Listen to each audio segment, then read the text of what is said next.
surreal, like I was watching it happen to someone else. After the mediation ended, I walked out to the parking lot to get in my car. Keith must have followed me because suddenly he was right there blocking my driver's side door. He said I ruined his entire life over nothing. That I threw away our marriage because I couldn't take a joke. That everyone would see eventually that I was the problem, not him. I looked at him standing there and felt absolutely nothing. I told him he ruined his own life by refusing to respect boundaries and treating people like they didn't matter. Then I walked around to the passenger side and got in that way. He was still talking when I started the engine and backed out of the parking space.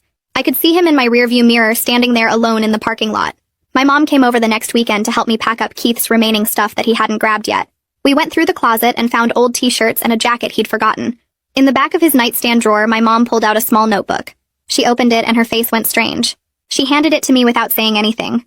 Inside, Keith had written down Natalie's work schedule for the past 3 months. He had her gym times listed by day of the week. There were notes about what coffee shop she went to on Thursdays and what grocery store she used. My skin started crawling looking at all those details written in Keith's handwriting. This wasn't casual interest or harmless jokes.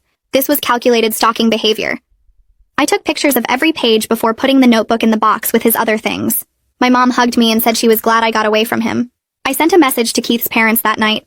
I thanked Quentin for being supportive and trying to talk sense into Keith. I explained that I really did try to make the marriage work, but I couldn't stay with someone who wouldn't admit he did anything wrong.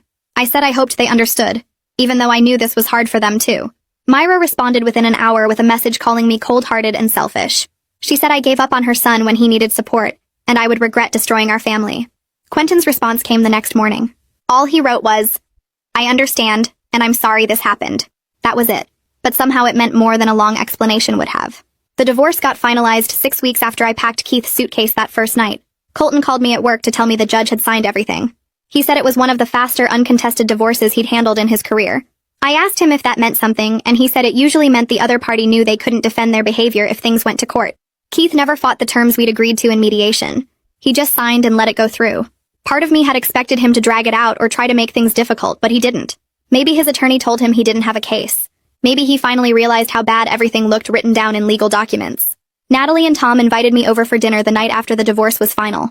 They had champagne and made my favorite pasta dish. We sat around their table and Tom made a toast to better judgment in future relationships. Natalie laughed and said her next friend's husband better be completely boring and appropriate. No more jokes about leaving wives. No more showing up at gyms uninvited. Just normal, boring, appropriate behavior. We all clinked glasses and I felt lighter than I had in months. These were real friends who had my back even when things got messy and uncomfortable. I hadn't lost anything important by leaving Keith.